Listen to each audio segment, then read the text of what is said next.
What's going on, guys? This is Tech Habit Weekly, episode 11. I could bring a toe up here because I only have 10 fingers, but that'd be kind of awkward. This is the show that, we bring you tons of tech news, and we have a ton to talk about this week. And, as usual, joining me is Dontae, KC Nightmare, and just all around awesome dude over there who I had a very good pre-show with. So if you guys haven't, watched us live already ever before, we do this show live. We're trying to say every Tuesday, but being full-time college students, that can change. So be sure to follow us on Twitter and on the YouTube channel and everything to know when we do these events live so you can catch the pre-show. We also do tend to do a little post-show as well where we just hang out and talk to you guys, give some recommendations for graphics cards as we did today. And so, just kind of come and hang out with us. But without wasting any more time, we're going to jump into the tech stories. And the first story that we actually literally just, found out about is that Apple released the developer preview 7 of OS X Mavericks. Now, wasn't even planned for this show. It just happened while Terrell was running like a hamster on that wheel getting the show ready, so huge thanks to him for that. But Dontae, have you used Developer Preview 6 or any of the other ones of Mavericks? Oh, yes. I've used every developer preview since Mavericks came out, and it came out for developer preview, rather.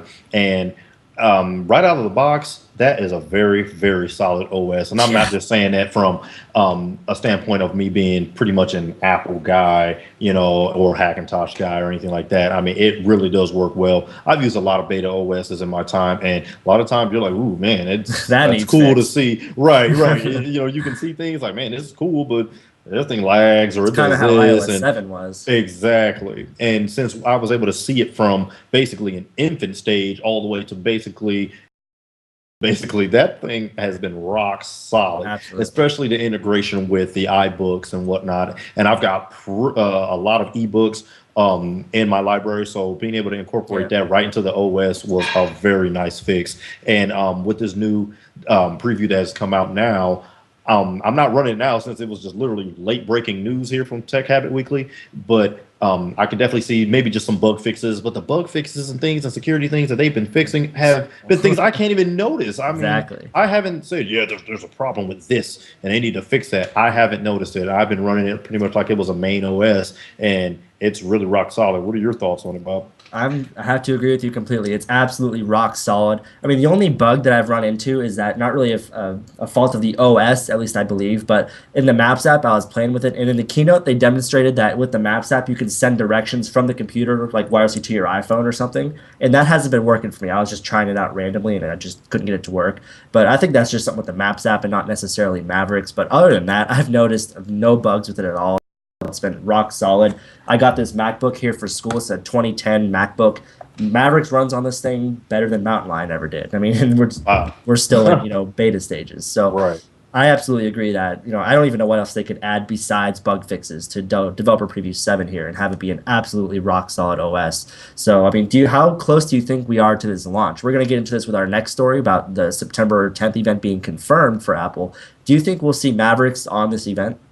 Oh, definitely. I mean, Mavericks was one of the things in the keynote that everyone was talking about as far as the new OS, and they even joked around with the last huge keynote about some of the upcoming things that Apple were going to do as far as like what the name of the new OS would be and things like that. They even joked around with like, OS X Seal and things like that. So C-Line. I'm sorry, C-Line. And, I kept telling Terrell, our producer, I was saying, they should get prehistoric and make it OS X Saber-Tooth Tiger or something. I thought it'd be awesome to have the saber-tooth tiger, but they will definitely have Mavericks on there just because it's such a huge deal, and Mountain Lion is on its way out. There hasn't been another update for Mountain Lion besides some, maybe compatibility issues with some different digital cameras and things like that, maybe some airport security fixes and things like that, but pretty much 10.8.4 is the highest update that you could have on Mountain Lion, and so I think that Mavericks is pretty much done, especially with a developer preview 7 just being released today. I think it is right around the corner. I mean, especially with the September 10th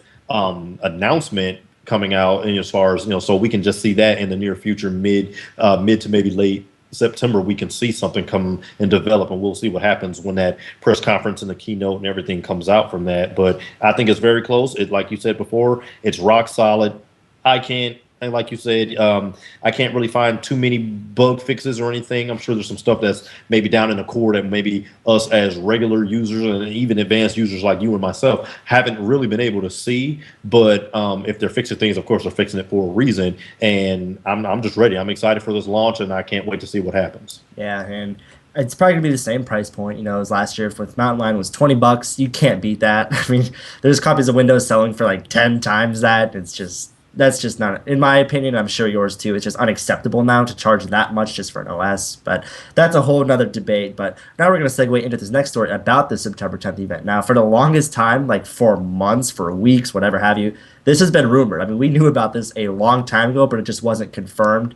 Well, we're finally glad to say that it's finally been confirmed by Apple. And of course, I don't know if Terrell's showing it on the feed right now, but if he is, the invitation says this should brighten everyone's day. Now, if in case you've never seen an Apple event invitation, pictures of one or whatever have you, they tend to suggest something about the keynote. Like every year it's something different, whether it's something about the iPhone or the iPad or whatever. This one, and there's a bunch of different colored dots, so this really heavily hints at the iPhone 5C. Do you agree with this, Dontae?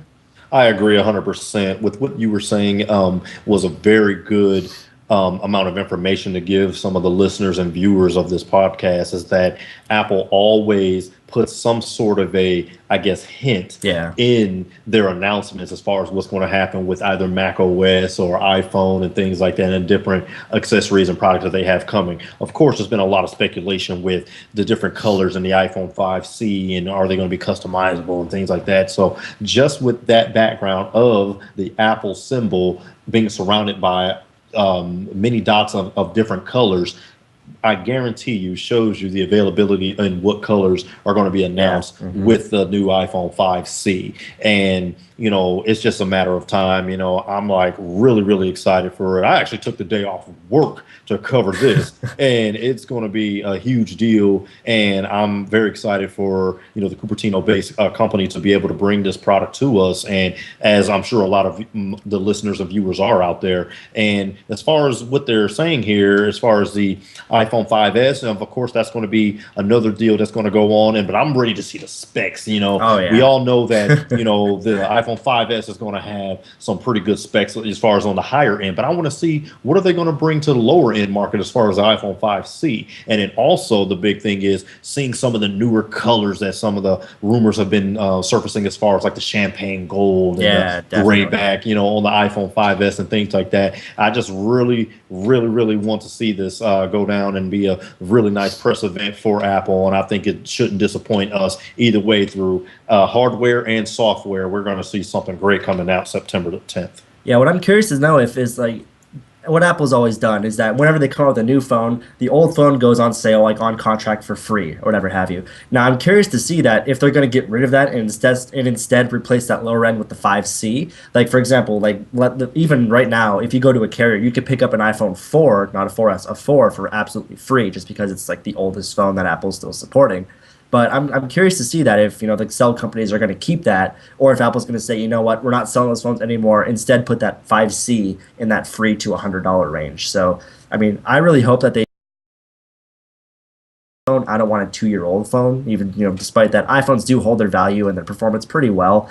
I still wouldn't necessarily want 2-year-old hardware. Not that most consumers are going to know that, but it'd be really cool to see them put, the iPhone 5C, which, that as the name, even though it hasn't been confirmed. So I'll be interested to see if they put that at that lower to free to $100 range. But also for this keynote, what me and Terrell always talk about, and even what I wonder all the time, is what exactly is going to be included with the September 10th. As we just said, we were talking if Mavericks would show up in this event, or if this is going to be strictly an iOS kind of an event.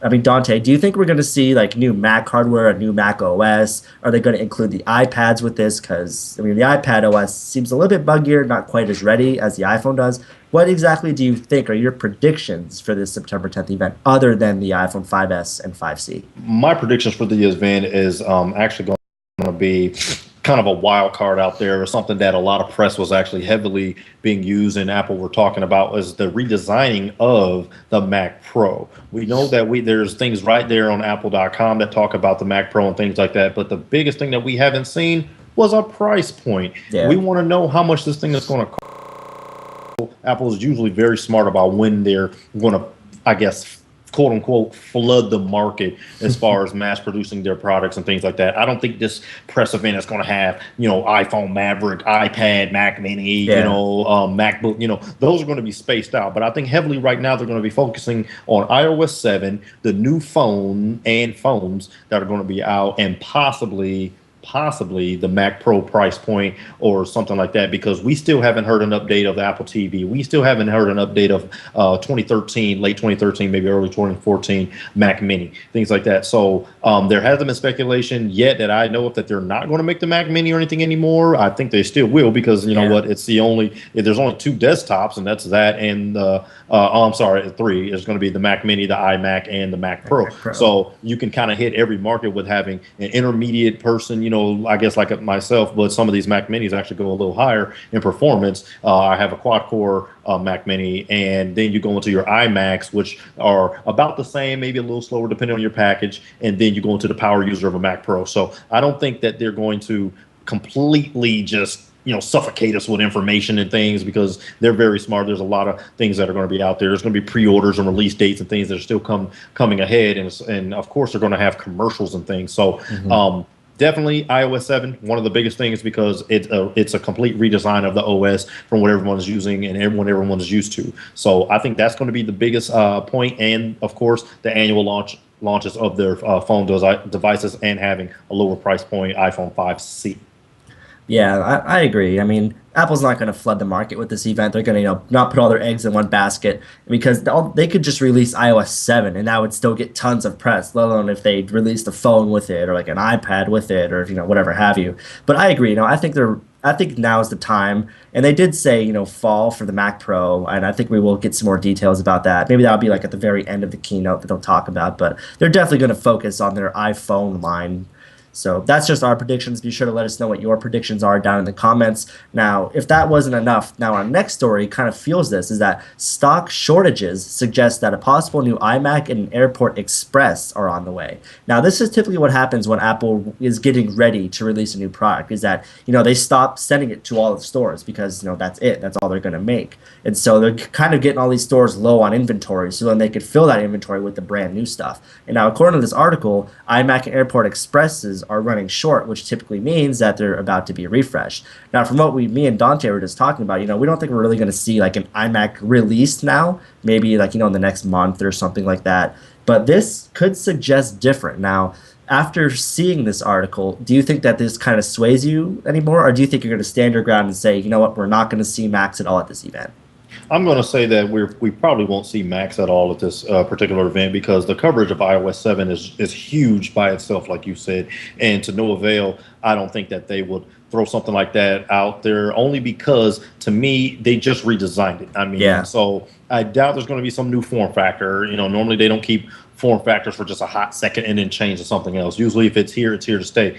Think about how long they had the 30-pin dock connector on their devices. Well, all the way until pretty much now. Ever since the birth of the iPod. Exactly. So you see how they kept it that long, and the iPhone 2G, the first generation anyway, came out in 2006, I do believe. 2007. 2007, I'm sorry. And they kept that all the way until pretty much last year with the Lightning connector. And now everything being coming with Lightning connectors, I feel like they have a lot more planned with their peripherals and their hardware and their software to be integrated all together. So if they do anything, maybe we'll just see an update. Maybe we'll see some faster processors and and things like that. But even that, to me, right this second, isn't really likely, only because of how long the redesigned iMac has been out. So I'm just thinking, it's just going to be, maybe just some press on, I don't know, maybe they're going to be dropping price points here soon or something. Possible, and then making sure that everything is compatible with the 802.11 AC and everything that they actually have in some of the current models of the Airport Extreme and Time capsules and things like that, and be able to upgrade them from the 802.11 infrastructure that they have currently. So we'll just have to see what happens. But to me, this is a big deal, and also you have to speculate too that just because stock prices and stock has basically went down doesn't necessarily mean that there's like a redesign or something coming on. processor bump. Right? Exactly. And, maybe it's just something that just trying to do slight upgrades to. So that doesn't necessarily mean you're going to get a brand new redesigned iMac or something that you've never seen before. So definitely something to watch out for, because it's true. They have been slowing down in their stock and things like that. So we'll definitely see what happens. So I don't know. What do you think about this particular article, Bob? I think the iMac came out, the redesigned one, I think like October or November. It was really late last year. So really we're not even a year old yet. And say, for example, you guys did pick one of those new iMacs up, new at the time. Being only a year old, and we're saying that the next version isn't going to be a totally different thing. It might just be like another 0.2 gigahertz on your processor, probably the same RAM, probably the same GPU. It's just going to be the latest and greatest. But it's no reason to go, all right, I'm going to list my iMac on eBay. I have to buy the new one right now because this thing's going to be awesome. Don't plan to do that. I mean, it's crazy. And even what they're saying in this article, that Airport Express being upgraded from what it is now, which is I believe N, up to AC. Everyone that's gotten their hands on one of those time capsules or those Airport Extreme base stations said that AC is nice, but in real world usage you don't really notice that performance increase. So if you're still rocking 802.11n, that is absolutely fine. It's no reason to run out there, sell yours on eBay, take a loss, and go buy a new one, because you're really not going to get much benefit out of it. These products are aimed at people that don't already have these products, and they can just get the latest and greatest when they do decide to buy them, meaning that they're newer introduced customers, I guess you could say, are just overall happier. And so these updates aren't anything revolutionary. It's not going to be like how iOS is, being totally redesigned. It's not going to be like that. So, and these stock shortages, we don't know how short they are. Maybe they're not selling as many of these, and they're letting them run down a little bit lower, and that'll be an okay time limit. So, we're not really exactly sure what this article, directly means, or if it's just a coincidence. But let us know in the comments down below that if we do see a new iMac this year, which we could, just a new processor bump or something, what you guys think it'll be. Let us know in the comments down below. And actually, I've got one more thing to add there, Bob. Something I just had a thought of on the whole iMac situation. You have to realize that Apple actually pre-installs their OSs too. So I think right now, Terrell, he just got a 13-inch Retina MacBook Pro, and it had Mountain Lion 10.8.3 on it. Who knows? That shortage might just come because they want to pre-install Mavericks on these things or something like that, because we may be just that close to getting everything launched out. Right. So that's just another thing. I know it's something, I know that's really small, just with that's a good point. Software, but I think it's a pretty decent point to come up with. Absolutely. Yeah. I mean, why release your new hardware with old software? I mean, that's like them releasing the 5S with iOS 6 on it. It's exactly. just, then you still have to do the over-the-air update or through iTunes. Exactly. It just wouldn't make sense. So that's a very good point, and even more of an indication that we could see Mavericks just a week from today. Sometimes you got to look a little behind the scenes, and you can kind of just see what's going on, because it makes sense. Yeah, it's absolutely a great point. Good job bringing that up, Sarah.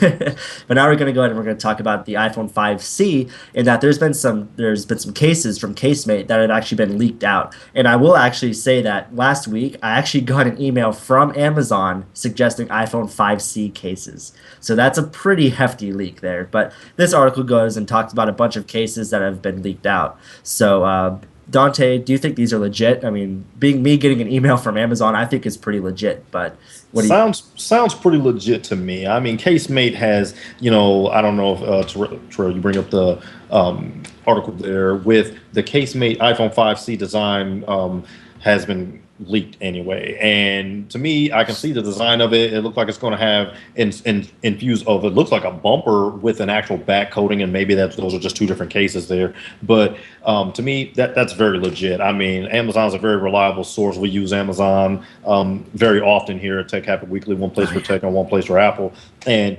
it's one of our primary shipping and receiving places to buy things online. So to me, a company like that wouldn't have something out there as just indication or something that may or may not happen. They have to have some inside scoop. They have to have design specs and things like that to be able to make the molds fit. Because I guarantee you an iPhone 5, or I'm sorry, a 4S case or something like that won't fit on that thing. So of course they have to redesign it. And of course, since it's new, it's going to have the Lightning connector technology built into it. So the bottom of your cases are going to be redesigned. And here's my iPhone 5 as you can see, this is an actual legit iPhone 5 case because of the smaller area that you have for the Lightning connector. So to me, it makes sense. And especially with you, Bob, getting an email about that, I can definitely see this happening. And which furthermore lets us know that there's going to be an iPhone 5C or whatever they plan to call it. Maybe they'll call it the iPhone 5 Color.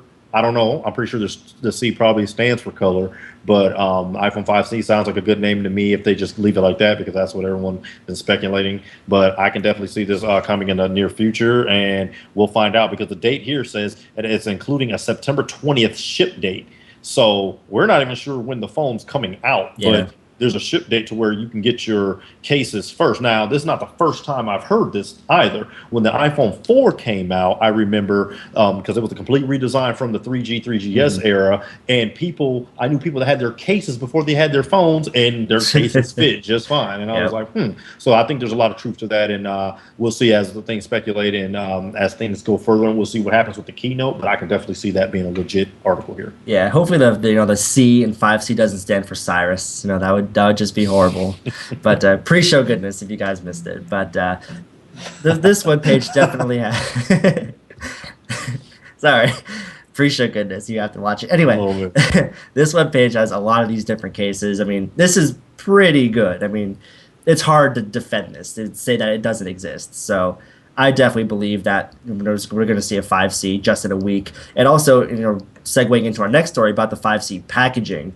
This looks very official as well because it's saying here that the iPhone 5C packaging is going to have a color matched wallpaper. So you have a pink phone that's going to ship, defaulted with a pink wallpaper, a green phone, green wallpaper, etc. So, and these pictures, these are nothing new. We've had 5C packaging leaks for a while now, and honestly, they look pretty legit. It's a very Apple-esque packaging, being that it's white, with transparent on top. Pretty legit. I mean, a lot of this stuff has been faked in previous years, but do you think this looks legit? This looks pretty legit for me, and a lot of our sources are coming from Chinese and Japanese makers of this particular product of packaging. Now, we found a few weeks ago that when we covered this on Tech Habit Weekly, as far as the packaging is concerned, we found some different leaks where you can tell that some of the images have been photoshopped. Here it looks legit. I mean, they even have a manual here that has a little diagram of the SIM ejector tool and how to use it and whatnot. Now, I didn't receive a SIM ejector tool with my iPhone 5, so I don't know if that's something they kind of just stopped with around the 4S era and then kind of started back up again. It makes sense because you got to realize that the iPhone 5C rather does need to cover different markets, meaning AT&T, Sprint, Verizon, T-Mobile, things like that. So I'm pretty sure, since these are world phones now, that they're going to all have some sort of SIM slot for it, even if it's for just a data SIM. If you're on a CDMA, besides like an HSPA Plus, that actually carries a legit SIM card. So I could definitely see this being legit. It looks good. I mean, there's a lot of pictures here. The yellow actually looks pretty good. I mean, there's there's green and blue and things like that. I mean, it all looks pretty good from the standpoint of these mock-ups and these pictures here, and we won't find out until that actually comes out. But from what I'm seeing, it looks really good, and I do like the fact that they have the color matching wallpapers on your actual packaging. It just a nice touch. Yeah, just a nice touch. And then that casing also looks good too. Hopefully one day I'll be able to get an iPhone 5C and add it to my Apple Shrine that I have. You can't see, but over to my right I have like an Apple Shrine of all the boxes of. It looks good. I mean, and for being a low-cost phone and a budget phone, I can definitely see more and more people buying it if the price point is right. Even if it starts in at $99, I think that's a good spot. But it would even be better if it was $49.99. But we'll see, because like you said, if they're going to do something to where now the 4S is going to be the free phone or something like that, like you said, most people don't want to get older hardware, phone, and you're like, well, it feels like a hand-me-down. Exactly. So, but if they're going to quit, if they're going to not do that and always come up with new budget phones, I think that will be a great touch, because you never know. The next time someone upgrades or spends a little bit of money, it might be, say, on the 5S, and then say, I don't know if they're going to name it iPhone 6 or something, or the new iPhone, blah, blah, blah. But if they get that, then that will be, the new flagship phone, and the 4S or the 5S, would actually be almost like the budget phone, and then maybe they can keep rolling that back and Yeah, forth yeah. and come up with something good. But the colors, I think, is great. Everyone likes to be able to customize things. Everyone likes to have your favorite color on things if you're giving that choice. I mean, they've been doing really great with the black and white feature so far, even as far as like their MacBooks and whatnot. Well, they don't make the black MacBook anymore, so it didn't Yeah. do very well. So and now everything's all unibody and aluminum. So we'll definitely see what's going to happen here. But definitely these pictures do look legit. It looks very nice. These are some of the best, pictures I've seen thus far with all the coverage and rumors and whatnot. Yeah, So it'd I be think hard to fake that. right. It looks really nice. I mean, even down to the manual packaging with the Apple logo and all the legal information Yeah, and things that are on the packaging. You can just see that, number one, I don't feel like someone will spend that much time trying to mock up. I mean, that's a lot of detail. I'm even seeing one picture of the manual here where they have the actual iOS 7 silhouette on the actual printed paper, and I'm like, man, that's a lot to do because of course the developer preview and the betas and whatnot are already out for that, so it wouldn't be hard to do. But to me, I think it would take just way too much time to just come up with a few mock-up photos like that. Yeah, so the photos, it looks good though. yeah, photos do look nice. I think there's even like a white one in there too, like on that one that has the yellow ones in front, a couple blue in the back. There's a couple white ones. They look pretty. Yes, nice. okay, yes, I do see the white one. Yeah, and that looks good. And why should they be pushed away from the colors that they already have? And yes, they should still have a black one. They should still have a white one. I mean, it's just because it's the lower end phone doesn't mean you shouldn't already be able to get the colors that are already available to you. Yeah. So I think it looks good. Yeah, it's interesting too that I'll whip out my phone here is that the front is still black, the back is colored, the back and the sides are always colored. But on every single one of the models, at least that I'm seeing, the front is always black, which is interesting. I mean, I'm not sure why they would do that, but it doesn't look bad. It's just different.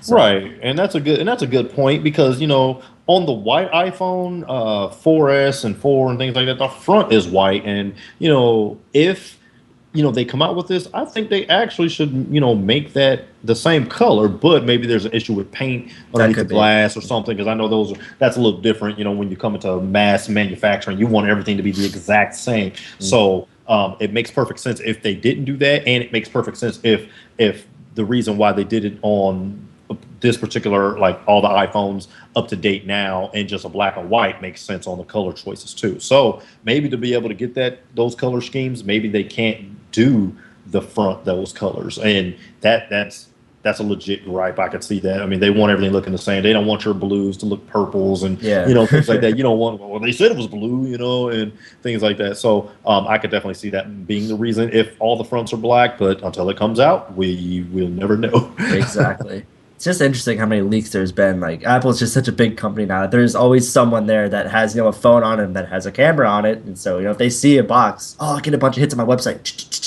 Yeah. It's so easy just for leaks to be abundant nowadays with companies that are this big. So I guess we'll see where that goes. What are your guys' thoughts about the iPhone 5C? We think that it's pretty much all but confirmed by Apple at this point. But if there's something in these photos that you just don't like, let us know in the comments down below. When do you think we'll see it, etc., etc. Also, would you buy it? Now we're going to try to stay away from some Apple news here. We know not all you guys are as into Apple as we are. We hear you there. This next story is about Microsoft buying Nokia, or as the company wants us to call it, Nokia. And I learned that by watching Mac Break Weekly, which is interesting. But they bought Nokia's phone business in a $7.2 billion bid for its mobile future. Now, Dontae, what exactly do you think this means for the future of Nokia and Microsoft?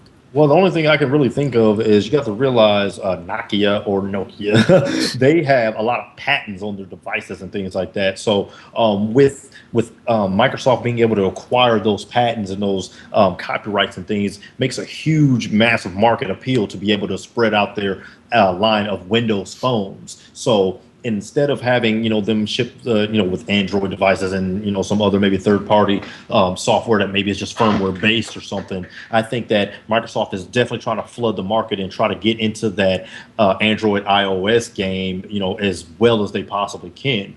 And the Windows Phone line, I don't think it's been doing very well. It's been doing well enough, I guess. It's been getting press. Right. It's been definitely been getting press and things like that. But it's definitely the third tier. Oh, Definitely. yeah. It's always close 1 and 2 on Apple and Definitely Android all the time. Yep. You usually don't hear anything about Microsoft. I'm not sure where the direction is going, but with them spending this much money to acquire Nokia makes me feel like they have something very big up their sleeve, because believe me, $7.2 billion is no piece of change, and we'll definitely see what happens in the upcoming future. But to me, I just think you got to realize they have a lot of staff working for them and things like that. Maybe they just manpower and people that don't have to be trained on how to do it. Competition, or join the competition, or the third case, buy the competition, make it work for you. So it seems like that's what Microsoft's approach is to this particular article and this situation with the accusation of Nokia getting them all under one roof. And maybe we'll start seeing some better phones, maybe some better hardware and things, because you guys got to realize that Microsoft is a software. And why Apple strives so hard and are doing so well is because they are a hardware and software company in-house. So maybe just acquiring something with a phone company that actually has made some pretty decent phones, some things that have worked, some great ideas. Maybe they just need the backing of them, maybe Windows OS, to put and fuse all that stuff together to be able to make a high quality product that's going to compete for that close number 1 or number 2 spot that's going to be in the cell phone and mobile market as far as tablets and things go. What are your thoughts, Bob? Well, I mean, everyone knows Nokia for one thing, and that's the fact that back in the day, before smartphones, you just could not destroy a Nokia phone. I mean, you could take that phone, you could smash it on the ground, you could run it over with your car, you could do anything you wanted, and it'd be fine. I mean, you just could not break a Nokia phone. So maybe that with, this focus on hardware and not just software by buying Nokia, is that maybe Microsoft wants to make a really powerful phone, like a really, I guess, durable phone. One that, I mean, if I were to drop this iPhone here, I mean, the front's glass, the back's glass, we're going to see a crack or something on it. So a lot of people don't like that. You see everybody buying crazy cases off Amazon, and, maybe they really want to make a phone that runs Windows, that not only, has Windows at its core, but is also very powerful in that it could take a lot of different drops on a lot of different surfaces and not have a cracked screen, or. Other than that, I've never really used a Nokia phone. I don't really know the benefits of a Nokia phone as well as I would like to, but as far as I know, it's hard to say that because I've never owned one, but I don't really know what else Microsoft could really get from them other than the fact that, like you said, they're experienced in producing smartphones, and like you said, if you can't beat them, buy them. So that's personally just what I think. And now this is going to segue into our next story here. What exactly did Microsoft just buy from Nokia? And it's a visual guide. And if you scroll down here, it gives you like a nice layout of where all the money's going. And down a little bit farther, Microsoft employees, from Microsoft prior to the acquisition is 99,000, so right around 100K employees. Now, Nokia employees to transfer is 32,000, which, that's a lot of employees, and Nokia employees to remain, 56,000. Now, by acquiring all these, 30K employees, what do you think that they'll do with those employees? Well, I definitely think that what they'll do with the employees is be able to have all of the manpower, like I said before, to focus maybe on specific projects. These aren't Microsoft guys; these are Nokia guys. So maybe they just put these guys on a specific task of tablets and smartphones, and that way they got their software guys working on the actual OS, and that way it doesn't have to interfuse too much. That way there's not such a huge learning curve for them to have to learn the Windows format to incorporate this, because you got giants, even just like some manufacturers like HTC out there that are blowing Windows away. People like the HTC One, and HTC Evo, even though it's a lot older phone and things like that. People like that architecture. People like that hardware. So even though it was a Google-based, Android-based phone, you have to realize that if Microsoft is going to be a big player in this, they have to use their money and use it wisely, because they have a lot of money to spend. They have a lot of things that they can acquire, and by acquiring different companies like this, will definitely get them the edge in the smartphone market, and be able to, like I said, get back up to that close second or first place position. Now, it's definitely going to take some time because there's going to be some migration issues. There's going to be some, different things. They're going to be working on different facilities and whatnot. I mean, maybe they'll just take the existing Nokia facilities and just turn them into Microsoft-based facilities. That may be an issue. And if they do, then of course that'll be a lot closer to home to the employees that are already there. They already know what to do, where to go. Maybe they'll just be specifically tasked to one particular thing. Maybe they'll just do the same thing they've been doing, but it's just under a new stamp. So Microsoft definitely has the financial backing. They've been on top of the OS game for a very long time. You go into pretty much any establishment, their OS more likely is going to be a Windows-based OS. And no matter what version it is, it more likely is. Only because with Apple, you have to buy hardware and software. But with Windows, you can come up with a deal with just the OS and maybe a different manufacturer such as Dell or HP or Compaq or even people that don't really produce Gateway, things like that. Maybe there's some guy in his business still running Netscape right now. I don't know, but it's easier to put software on things that are compatible with the hardware than having that specific hardware and software such as Apple. Like there's no Samsung, something device that's running iOS. It's only the Apple iPhone. It's only, on that architecture. But, Android, they can have their platform go to pretty much any phone, and I think Windows-based phones can do basically the same thing. I don't think there's any hardware limitation or anything like that prevents it from going to one phone to another or one manufacturer to the next. But Apple makes all their things in-house, so it makes everything more proprietary on their end. There's not, a Windows-based phone with a Lightning connector. There's not a Android-based phone with a Lightning connector, things like that. So with this being able to acquire all these employees, maybe they'll just put the right minds in the right place to put Microsoft back in the game on this. And I think they're greatly focusing on this because there's categories you got to realize that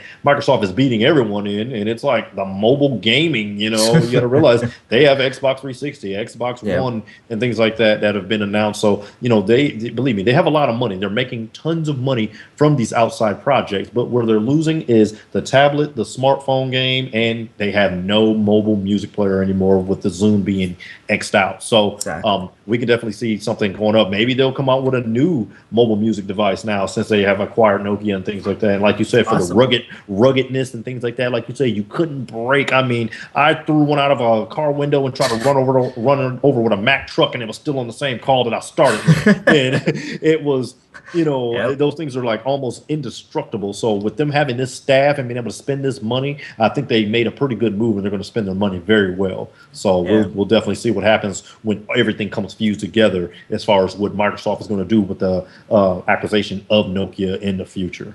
Yeah, what I find interesting about this too is that like Apple did kind of the same thing when they fired Scott Forstall and looked for someone to take over iOS. They picked the hardware guy to be in charge of it all, and I find that interesting because Microsoft took a totally different approach to that. They hired like a whole company that was dedicated to hardware, whereas Apple, they took someone that they already had and said, all right, you're awesome at this, but now can you do this as well? And so now he's in charge of not only the hardware but also like the software side of iOS as well. And he bumped up people like Bob Mansfield, that's his name, to do more things and give him more responsibilities too. So Apple took a totally different approach that really didn't involve hiring, at least of what we know, of the 30,000 people. So which way is better? I guess we'll just have to wait and find out. We'll see what Microsoft comes out with in this Nokia partnership, and let us know what you guys think down in the comments below. Would you like an indestructible Windows phone over a somewhat fragile golden iPhone? Which one would you buy side by side? Actually, that's a question for you, Dontae. If say for example you were a new consumer and you don't have the experience with iOS that you have now, would you like the look of that gold iPhone, or do you think you'd want that rugged Windows phone? Well, you got to realize in the era of technology that we're in now, where smartphones and different technologies, our tablets and things are costing more and more because they're being able to do and process and handle more and more tasks and features, it's going to cost more for the manufacturing. Well, got to realize what manufacturing costs and dollars and cents comes repair costs. So definitely, I would look at something that would be more rugged, because that's why these companies like Case Logic and Spec and different companies like that make OtterBox a huge one that makes so much money, is because people drop things. We're in a very multitask environment nowadays. I've seen an old lady trying to talk on the phone, push a basket and drag a kid at the same time while hitting the button to her trunk to throw the groceries in the trunk, but she threw the kid in the trunk and the phone on the floor, and wait a minute, that doesn't go in the cart return, and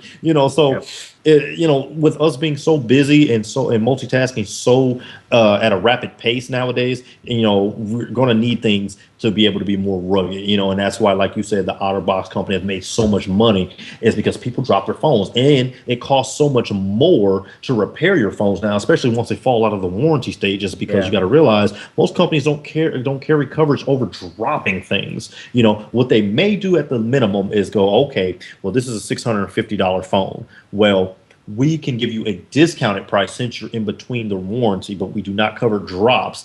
This happened to me personally. This is my second iPhone 5. My first iPhone 5, it was just a freak accident while I was at work. It fell out of my pocket and landed on top of a bolt. It was weird. The bolt was sticking out of the ground, and it landed face first right on it. So my case did no justice because the case never hit the ground. So, but they were able to offer me one at a discounted price. So I was able to get that, and that worked very well for me because I didn't have to go buy another one, which was great, and I do still have it. I take very good care of it now. But, but definitely with what you were saying, the ruggedness, being able to protect it makes more sense, because more than likely somebody's going to buy a case anyway, just because that's like your first sense when you're buying something that's going to be mobile in your hands. It can drop freely. And it's expensive. And it's expensive. You're going to buy a case for that thing. So if you can have ruggedness on top of having like another protective case or something, then it's almost indestructible. And I think that just goes better for the long haul, the long run, and the resale value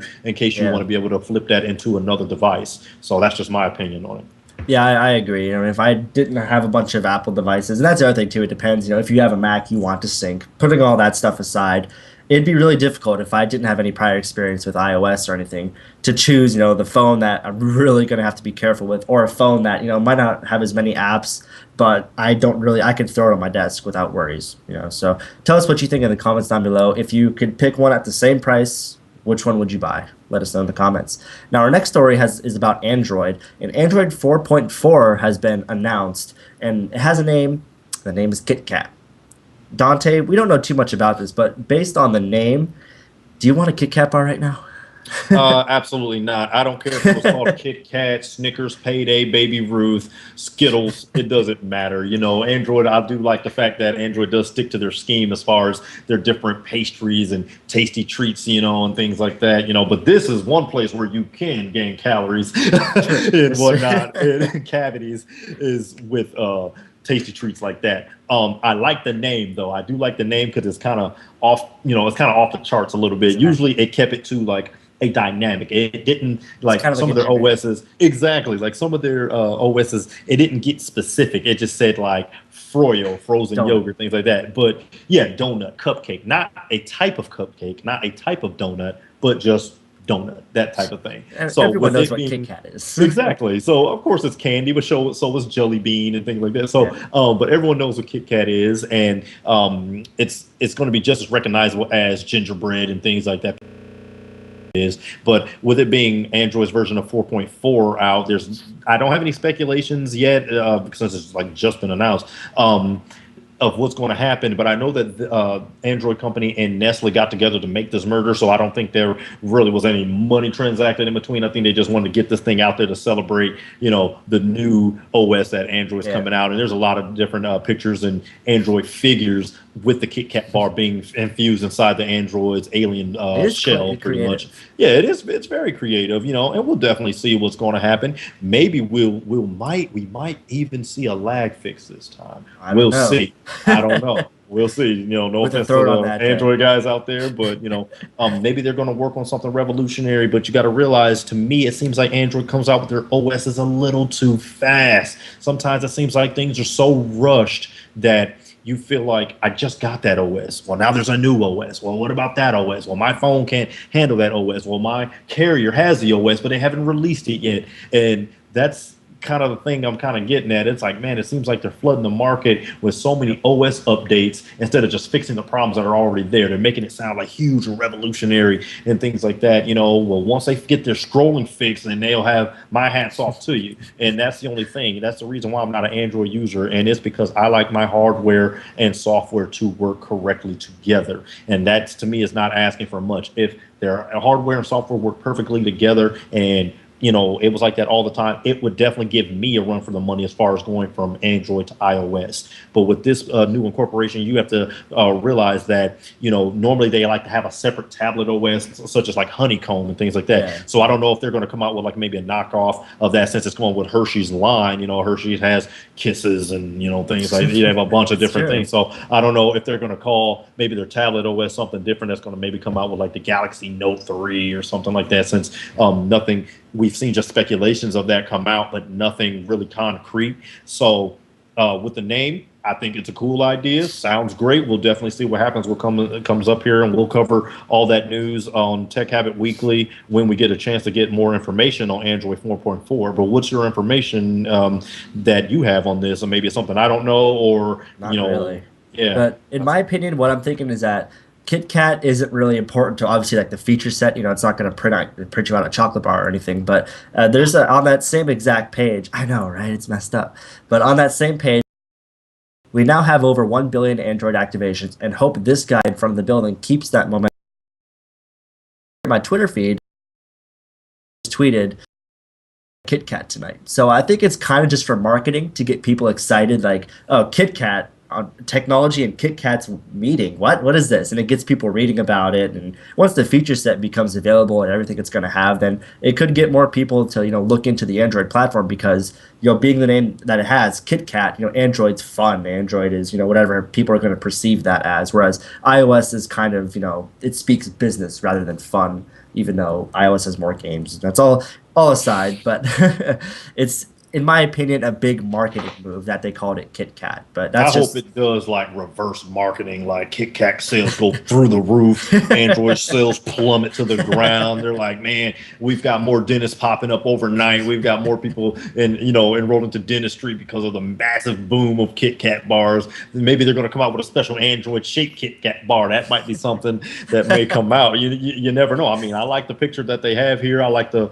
actual statue that they have there of the Android being fused with a KitKat bar. So you never know. I mean, until some features come out and more concrete evidence come out, I think it's a smart move by Android, though. That's a pretty cool move as far as their marketing scheme, because it's something everybody knows. Everyone, even if you've never tried a KitKat bar, you know what a KitKat bar is, and some people, they're probably geeking out because they love KitKat bars, and it's like the crack cocaine to them. They're scratching and itching, waiting for Android 4.4 to come out. And we'll definitely see what happens with this evolving case of this OS. So we'll definitely see what Google has to offer on this one. Yeah, this is the one time that when speaking about a KitKat bar, do not break me off a piece. I'll stick with iOS. But moving on to our next story, which is still somewhat Android related, we have here that the Nexus 4 8GB model goes out of stock, underlining expectations of a Nexus 5 next month. Now, it says, if you go to Google Play right now, that we're out of inventory, please check back soon. Now, Dontae, say, for example, you knew that of this Nexus 5 coming next month. Would you go out and buy a new phone? Or do you think this is kind of like Apple in that, they're just cutting off their supply and now they just kind of ran out? But, do you think that happened? Or do you think people flocked to buy this Nexus 4 and sold it out?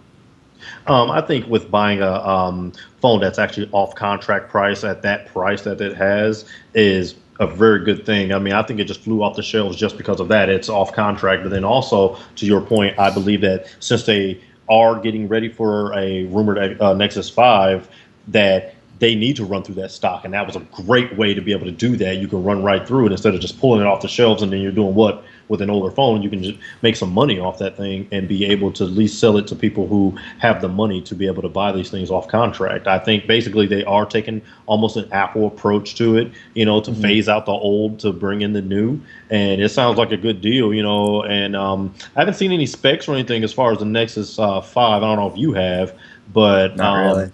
Yeah, see, I think it's just a little too early for that at least. But I think it'll be a good deal because it's always a good way to roll in new hardware. Always, it's always a good way to do that. Usually in between the time you kind of see some price cuts a little bit, and then it's just gone. And then for people, especially with cell phone companies, with having 2-year contracts and whatnot, that could be a great way to be able to just kind of relax a little bit in between purchases, because you're not, you're still not tied to that carrier. You can just buy an off-contract phone at a good price and just wait and see what happens and see what your favorite phone carrier and manufacturer comes out with, and not have to go, oh no, I just bought this phone, so now I can't get that because I'm waiting on an upgrade price instead of buying it outright at usually, say excess of $450 per smartphone. So I think it's a good idea through the company to figure out what type of price point to keep it in, and something lower for consumers to buy things off contract. Because if buying a phone off contract, if you buy an iPhone 5 right now off contract for a 16 gigabyte model, it's going to be at least $649.99. Just at least. And to pay something that low is great, to have an off-contract phone and just not to be tied down to your carrier like that, just in case you want to just say, well, it's, HSPA plus company or something, say AT&T. Well, I'd like to switch to T-Mobile. Well, if it's the same phone and whatnot, more likely you're not tied to, you can just switch and it's not a big deal. And then I know there's different, unlocking and things like that, depending on the carrier restrictions on that device. But if you buy one off contract, it's more likely unlocked. So it's a good deal. So yeah. And actually, I just got something in my Twitter feed from John Rettinger. As you all know, he does Techno Buffalo. And there's actually like a possible revealing of this phone. It's just a picture of a guy taking a picture. Dontae, I actually added the link into our little Google Doc if you want to take a look at it. Also, Terrell, if you want to show it to the people watching. But it's not anything that's too revealing. It's a dude holding a phone, and you could see the back of it. And from the way it looks to be like a pretty nice phone, a pretty decently big phone. I don't know. I think on the Nexus 4, does the 4 mean the screen size? Do you know?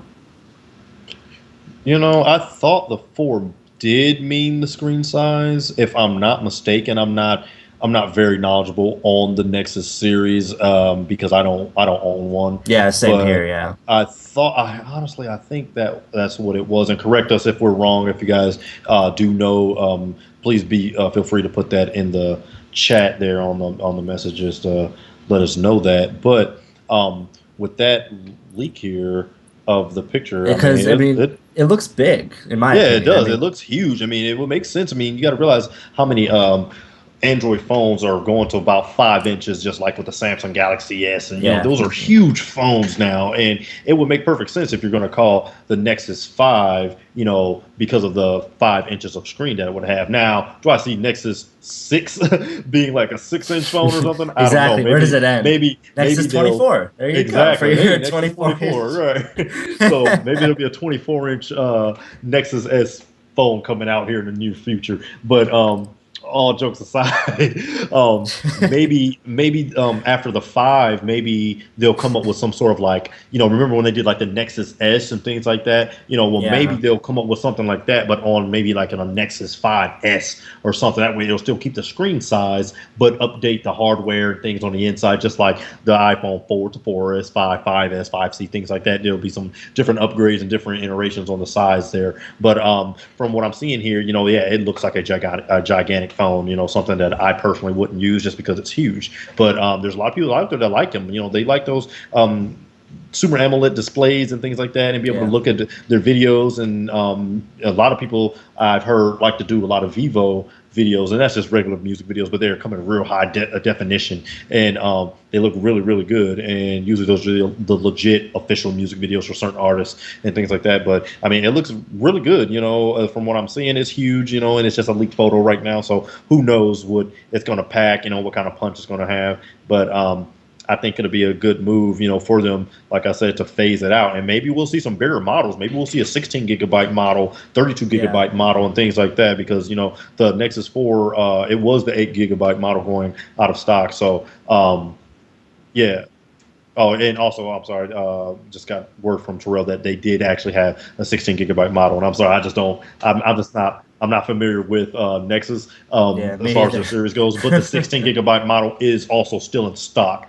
So maybe they're going to come in with a lower end Nexus 5, at an 8 GB to kind of replace the Nexus 4 8 GB. So that makes more sense. That makes sense. That makes perfect sense to me. And that if it's going to come out next month, now's the time, 1 month prior that we'll start seeing some leaks, or maybe that guy was really high up, at Google or something, and he's like beta testing it, kind of like the iPhone left in the bar hole, that sort of thing. Someone just managed to get the picture of him using it in tests to see how the camera performs or whatever have you. Now's the time that we would start seeing, some kind of a leak or something like that. So let us know. Would you buy a Galaxy, or not a Galaxy, a Nexus 5? There's so close. So many names. There's so many names. And there's a lot of things coming out right now. You guys gotta forgive us. Sometimes our names run into each other because this is the time where all the smartphone developers and manufacturers are going to come out with everything. That's why it makes perfect sense that next month that Nexus 5 will come out, because you gotta realize there's going to be an iPhone 5S update. There's going to be iPhone 5C. There's going to be different Android phones coming out. And all these different acquisitions are going to make a huge buying and selling time right now. So it'll get people to just negate, well, I want that iPhone, and then, wait a minute, that Nexus looked really nice. Oh, wait a minute, that other phone looks really nice. So this is a huge market, a huge time for all the developers of software and hardware and manufacturers of their cell phones to phase out their older hardware to bring this stuff right into the forefront of everybody and sway you one way or another. It's a great marketing scheme, and it's a great timestamp to put on any company that's going to compete with Apple and Android. I think this is a great implication, and we'll definitely see how Nexus is going to put everything together and see how much power that thing is going to pack and be able to pull out the full bare bones of Google's OS with the Android architecture. Yeah, so let us know down in the comments. I mean, do you think it'll have that 5-inch screen? Do you think it'll just remain a 4-inch, or split the difference, go 4.5? Or what else do you think that this phone is going to have? And how do you think that Google will, in fact, roll this out? And kind of like Dontae said, put that newer timestamp on their company, in order to compete with the new phones like the iPhone 5S. Of course, by the time we hear that, the 5S will have been announced and probably even rolled out to the public. So we'll have to see, if Google makes some last-minute changes depending on what Apple releases, which I doubt will happen. But in this day and age of how fast people can produce stuff, it's possible. So let us know in the comments what you think about that. And now moving to the last story of the day, we're going to talk some Intel processors. Now, from Tech of Tomorrow, I'm sure all you guys that are watching this have heard of them. John Morrison from TLD. We have Elric Ferris, who does some awesome music. Be sure to check that out. But they have some Intel Ivy Bridge E i7 4960X Extreme processor specs, the review of how it did. And so this is one beefy processor. And with that said, this makes me think that this is the processor, or at least a version or a variant of this processor, is what's going to be in Apple's new Mac Pro. This is probably why it took till fall for them to actually release it. And so, Dontae, have you looked over these benchmarks at all? And if you have, what do you have to say about it? I've very briefly looked over these specs, and from what I've been seeing as far as the CPU benchmarks, it's been absolutely amazing. If you guys understand the scale of what Geekbench 3 and like Cinebench and some of these different architectures that are used in different programs to see how much punch your processor can pack and how much damage to your motherboard it can actually do as far as gaming and different processing and running Wirecast and real hyper intensive programs, you have to realize that these Geekbench scores and these different scores mean a huge thing. There's people who base their reputations of the computers that they build just solely off a Geekbench score. And And the things that I'm seeing that this thing can get, it's like a 20% increase on certain tests. And this thing is nice. I mean, even running things like a huge converting program that I actually use is Handbrake.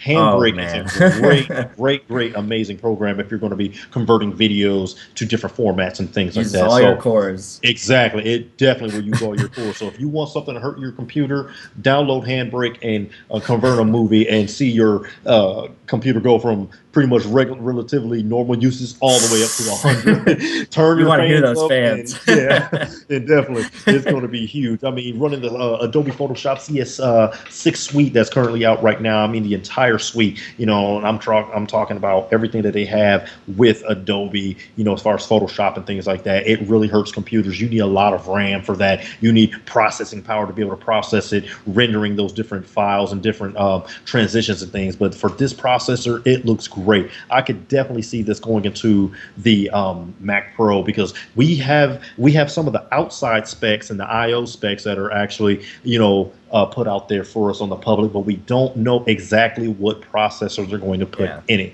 But this makes sense with the Ivy Bridge E, and the 4960X Extreme looks like a very good processor to put in something. I mean, the power consumption alone is huge. I mean, in this thing, just from the 4770K, which is actually just regular processor, and Socket 1150. Right, Socket 1150. Good job. And going to this, and you should know, and we're all, Intel Hackintosh, so I'm like, just forgive me if I'm so excited, is because this is like what we do. This is like taking us to the Super Bowl, is seeing these things come out. And, being able to see that this score gets a lot lower temperatures than I would thought, especially with the temperatures of the 3960X i7.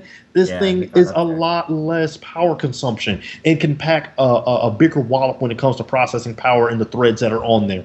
And I mean, this is great because it shows different games are being played. Like a lot of people use Crysis, like they use Crysis because it's such a graphically intense game, and it shows that the different scores that you can get on Crysis and BioShock Infinity and Infinite, and things like that. And this is going to be a great thing. Now, one thing I don't have here, and I don't know if you do have, Bob, but I don't have a price point that I've seen for this. I don't know. I've seen from another source that the 3960X is going to be about $1,000. It's like 990 some. Yeah, so it's pretty much the same price point as the previous generation, the 3970X, or like I think that was the top line. They had 3960 and 3970X. And also what I think they're going to do is how, like, right now we have the 3930K, which is very similar in that, it's an unlocked processor, but it's not the extreme edition. It's still 6 cores, it still packs a huge punch, but it's half the price. That runs about $500 to $600 at its highest. And so they're also, I believe, going to have a 4960X, or sorry, a 4960K. That's that 6-core, not extreme edition processor. So that should be about the same price point as well.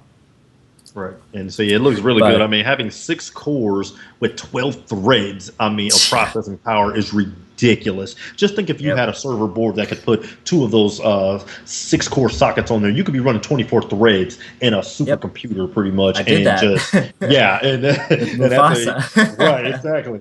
And that thing was awesome, by the way. And it's beastly. And with being able to have that much power being packed into something so compact and small is going to be a huge deal if they decide if that's the processor that's going to be in the Mac Pro. You can do so many things on there, and your processor will barely grab activity, but I think it's a huge deal, especially with the power consumption. A lot of time when you get these things, they suck a lot of juice. Someone's going to give you a knock on the door or a letter in the mail saying, "Hey, who's running the thermal reactor over here?" And it's like, "Sorry, that's just my computer." But that's a good thing for us. That's the things that we like to hear is these things, these announcements of processors that can do this much processing and and all the threads and all the power. Oh man, it's just, I need to slow down. But it's very good, Bob. Do you see yourself picking up this processor? I absolutely do. And one thing that we're going to try to bring you guys is if we can get our hands on a Mac Pro, I'd really like to build myself a new Hackintosh that has this processor in it and just do a full-on comparison. That would just be absolutely crazy. But for my next system, I really do want to pick up that 3960K, or if I have the funds, which I'm kind of holding my breath here, but I'll try to get the Extreme Edition processor, and we can really overclock these things and bring you guys some insane Geekbench scores. And for those of you guys that are listening to the audio version and can't really see what we're talking about right now, it's saying here that, the previous version, the 3960X, which is the Sandy Bridge Extreme Edition, top of the line, got about 19,000 on Geekbench. This is boasting about 21,000, which is a 2,000 increase, which is, roughly 20% of an increase in everyday performance, whether that, doing rendering, things like that. That is a huge amount of time shaved off. You're just sitting there looking at a render bar processing. If you run a business, if this is how you make your money, this is the processor you're going to want to get.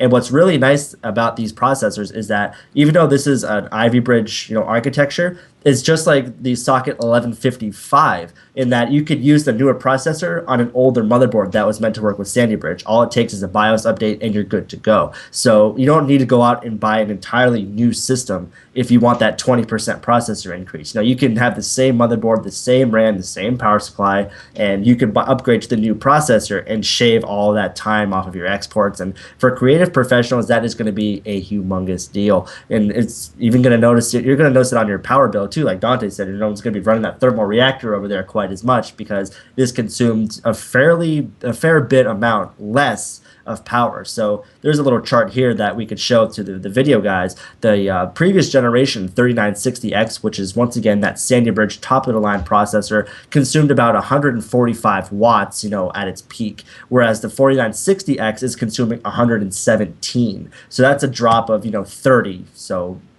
30 being watts. So that's a huge decrease in power consumption, especially if this is a computer that's going to be on every day, all month. That's really going to save you some money over time. So definitely, guys, take a look at all these different specs. They have benchmarks. They have Cinebench, Geekbench, and just for the record, Cinebench is another popular one. 12 processor points on Cinebench. If you know anything about Cinebench, that's crazy.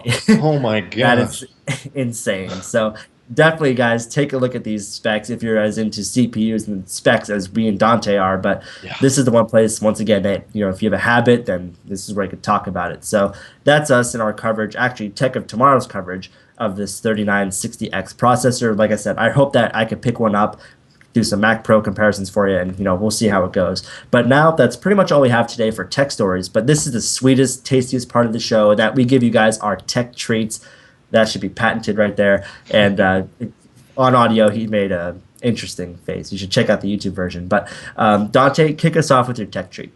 My tech treat is actually going to be the Hack Store. And yes, this is a legit place. If you guys go to www.hack-store.com, you can actually find some different tweaks and like variations of utilities and things that aren't actually readily available in the iOS app store when it comes to actually having a Mac or a MacBook or something, like anything that runs Mac OS. Now everything that's going to be in here, I'm sorry, I keep saying iOS. It's only for Mac, so you can have this on your MacBook, your your iMac, your Mac Pro, things like that. Hackintosh. So Hackintosh actually, and now it's a pretty small deal to put the Hack Store on there. There's just a download link there, and you can go ahead and install it. And one thing I like to put on there, I have a application that is actually called Extra Finder. Now, Extra Finder is actually one of the things that if you don't have Mavericks yet, you can put the different tabs in Finder to show different paths to make maybe dragging and dropping files a little easier, something that maybe Windows 7 had with the different tab features and things like that. And to me, it helps when I'm dragging files around, and that's just one feature. But there's plenty of things in there, and all these things are legit. There's no piracy or anything in here. The Log Me In app is in there. You can even get the Samsung Keys or Kais, however they pronounce it, in there. You can actually get that from there. Different navigation apps. There's e-maps and things like that where you can get directions and find different places and things. There's an Insomnia X. That's a program that basically you can almost put like a do not disturb application on your Mac to where at certain times of the day it'll shut off and do certain things, and maybe it'll go to sleep at a certain time. If you have a desktop computer that maybe stays on all night, well, if you know that you're not going to use it in between certain times, you can set different notifications at different times to where it's going to power down on its own. You don't have to come in and check it. You don't have to do it yourself. But it's huge. I mean, there's a bunch of different game ROMs and different emulators and things that are on there. It's pretty cool. Everybody I think who has a Mac should check it out. www.hack-store.com is my tech treat for today. What do you think about this tech treat, Bob? And is this something that you would actually use? I have used it, actually. I used it for an application called Candy Bar, which if you don't know what that is, it's where you can customize little features of OS X. So you can say, for example, go to a site like DeviantArt, and you could download different icons for applications. And then using Candy Bar, you can assign those icons to applications. You can make new docs. You can that little split that's in the dock. You can make that into whatever you want. So that's just one of the applications that I got from there. And once again, we have to emphasize that this is called Hack Store, but there's no hacking going on. This is just apps that Apple doesn't approve in the App Store, but they're still perfectly fine apps. They're not going to do anything bad to your system. They're perfectly legit. I mean, this isn't like piracy or anything. It's not like that at all. So Hack Store is definitely a very good addition to any Mac, in that there's tons of great applications in there that just aren't in the App Store. And so, it's definitely great. What other applications have you used from Hack Store? Have you gotten any others? I've gotten a few games like League of Legends, and I've got some different like Mountain Lion tweaks when they have different tweaks to where like you can, instead of running the commands or going through terminal, you can show like all files and things like that, just in case, depending on what you're doing down in your infrastructure. I have a program here. Oh, where is it? Oh, like the DivX. I have like a DivX program and things like that. And just in case you don't have like a certain encoder to play certain videos of DivX files and things like that, that's another program you can use. The VLC player is actually in there too. If you guys want to do that, VLC player actually can run pretty much any type of file, that's in video format, even Windows-based files. So Windows Media audio and Windows Media video and things can be played through the VLC player, and that's right there automatically. I mean, to me, I think just by having a Mac, that's like a must-have. Just because you're getting different files from the internet anyway, so you don't. A lot of times you don't know what the format is until after you download them, and that's a good thing right there. But there's a bunch of things for everybody. I mean, all you need to do if you're not sure is just go into like the feature tab or the new tab and just browse around, click on them and get some descriptions and see what they are. If it best fits you, go ahead and download them. They've even got older applications like some of the old jailbreak apps and things like that for maybe the 4S back in those times, but those are on older iOS versions like 6.0 and things like that. So but I think there's something for everybody. There's even things that you can just get from regular websites, like the Adobe Reader and things. You can get it in the Hack Store, but it's going to be the same one that's on Adobe.com. So there's different ways. If you find something, go, oh yeah, I do need that, and I do need that. That, like Bob said, these are legit apps. It's no piracy here, and just don't let the name fool you. So don't be afraid to go. I'm not going to that Hack Store. They're just bribing me in. That dude's got a FBI surveillance van sitting right out front. So it's nothing like that. Definitely check it out. www.hack-store.com. Yeah, definitely. It's a nice addition to any computer that's running OS X. It just makes it so that you don't have to go, okay, now I need VLC. All right, VLC.com, download that. Okay, now I need the Flash player. Go to Flash player. You don't have to go to all these different places on the internet to get these apps. It's just kind of all in one place. So it makes life a little bit easier. And like we said, no piracy, nothing like that. Applications that do cost money, you can buy them if you use them and you like them. So there's all that stuff aside. So definitely a great tech treat. I mean, it's like something I've used. I'm sure it's something a lot of you guys have heard of, but maybe you weren't sure about it because of the name. Definitely give it a shot. It has our approval, I guess we could say. But moving on now to my tech treat. Mine is another OS X utility, and it's called AirParrot. Now, a lot of you guys, I'm sure, have Apple TVs. I mean, they're $100. I know Dontae has one. He's looking to get another one just so he can have, a wireless display when Mavericks comes around. So they're very useful to have. And AirParrot really takes advantage of it even more in that you can mirror whatever's on your screen to your Apple TV. Now, there's other applications that can do this, but I think AirParrot does it really well. And like, for example, the newer Macs have this functionality built right into the OS, even in Mountain Lion, where you could, monitor, you could like send video to the Apple TV. But because this is an older machine, it doesn't have that. So if you go up to the menu bar, you can't just send video to an Apple TV because this doesn't support it. So AirParrot lets you have that feature in an older Mac or even on your Hackintosh for that matter. And what's really cool that I like about AirParrot is that you could tell it to send specific things. It's not just going to send your display over. You could do that, but you could also extend your display. So you could use your TV as a secondary display, which is nice. Also, you can have it send a specific application. So if you just want to send it your Safari window, your dock isn't going to be there, your menu bar, it'll just be your Safari window. So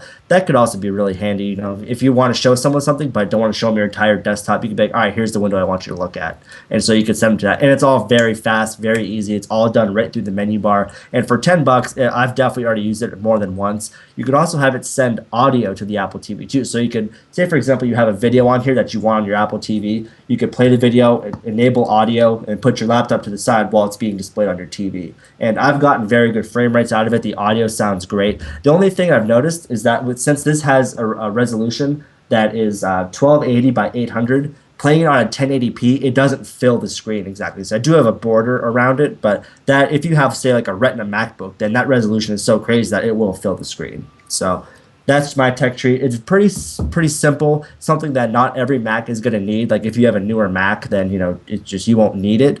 But if you have an older Mac like this or a Hackintosh that doesn't have a compatible card in it, then it's a very seamless way to display whatever is on your computer and extend your display or whatever you want to an existing Apple TV on your network. So Dontae, do you think you'd have a use for an application like this? Actually, yes. I mean, with me having a newer Mac, which is my Mac, my 2012 Mac Mini, it has that feature built in. But also, I have a 2009 white MacBook. You have a 2010 white MacBook, so that feature is not enabled. It's not, able to be on there. So with having that particular program, that's perfect. I can bring that right to the forefront of what I want to do, because I'm going to more likely store all my movies and things on a server, or maybe just on here. Maybe I'll see something that's on there, but that Air Parrot will be able to make me be able to send that video out to another Apple TV device or something. It'll be great. But like you said, I have the same limitation. My resolution is 1280 by 800 as well. So of course you're going to have the border, which is fine, because I mean that's the highest resolution that this thing takes. But with my Mac Mini being able to support way higher resolutions on the processor and things like that, it runs a full 1080p for my third generation Apple TV upstairs. So, but it's great. I mean, I think this is a very good tech treat to have, especially for people running older Macs, like we are as far as our laptops are concerned. I mean, and I think it's going to be great. Or Hackintosh. Some people are still maybe running Hackintoshes off their graphics chip that's actually on their processor and things like that. Well, maybe it's not supported. So, or maybe they have lower end cards, like you said. So I think that's a great program. And $10, believe me, $10 for a Mac application, that's pretty much nothing. You'll get your money's worth. Exactly. And especially being able to use it as like an external monitor, like you were saying, to a TV that's, actually, like I have you can't really see, but over to my left hand side, I have a 27-inch Samsung television that it's an HD TV, it's a flat screen. And I use this on Mavericks with my Apple TV as a third monitor. I have two that are in front of me that are run off my Mac Mini with using the HDMI port and the mini display port. But since it's limited without me having exact Apple Cinema displays to daisy chain them and whatnot, I'm really limited to two. But I was able to get three to work with that and on Mavericks running in beta stages, and it worked just fine. Now that's with Mavericks, but since Mavericks isn't out yet, this will be a perfect thing to get as far as that anyway, because that infrastructure is not included in our particular hardware right now. So great tech treat. I thought that was a very good thing. I think everyone who has an older Mac and has a streaming device like an Apple TV should definitely get that. Yeah, absolutely. It's like you said, $10. It's not breaking your bank, it's not breaking your wallet or anything, and you could use it for different things in the future. Or like, if you have a friend that just bought a new Mac off eBay or something that doesn't have that feature, you're like, all right, here, I bought AirParrot a little while ago, so enjoy it, love it. There, take it, run. So that's pretty much all we have for you guys. Hope you enjoyed the tech treats. Hope you enjoyed our tech talk, everything we talked about today, which was a lot. This is a little bit longer than our shows usually are. So if this is your first time tuning in and you find yourself kind of like nodding off, first off, we apologize. Second off, shows usually aren't this long, but between the Skype technical issues and just between all the juicy topics we had today, there was quite a few. Show ended up being a little bit longer, but if you guys just tuned in halfway through this and you want to catch the full version, give us a day or so. Because you have to edit it, we have to export it, we have to upload it, but it will be in iTunes today at the very latest, like later tomorrow or early that next day. So thank you guys very much for watching. Dontae, thank you once again for tuning in, sharing your input, your thoughts, and let people know where they can find you. Well, they can find me at twitter.com at KCNightmare. That's capital KCNIGHTMARE.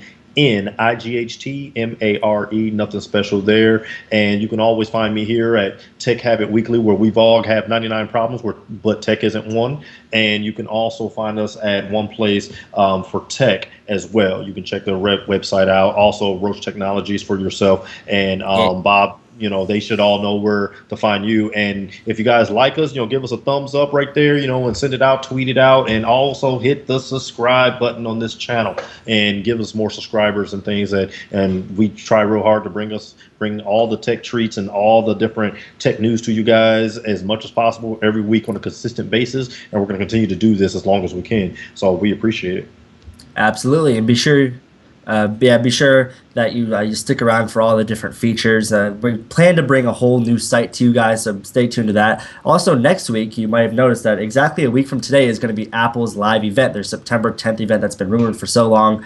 Dontae here is a freaking trooper. He got off of work. My classes just worked out that I don't have classes on Tuesdays, so we will be streaming the event live for you guys, giving our thoughts, and it should be an awesome day. So Apple's event starts at 10 a.m. Pacific. That's 1 p.m. Eastern. And so go ahead and find your time zone, and we'll be bringing that to you live. We should have a little pre-show going on, probably about an hour or so, and then of course we'll cover the entire event, give you guys tons of tech talk. My Hackintosh juice will keep me sane, give me a couple cavities in the process, and it's going to be a pretty sweet day. And after that, we plan to have tons more content about the event. So be sure you stick real close to this channel because there's going to be a lot of cool stuff coming at you. So I'm Bob Roche, like Dontae said. You guys know where you can find me. Now you guys know where you can find him. Now be sure to click that subscribe button, and we'll see you next week right back here.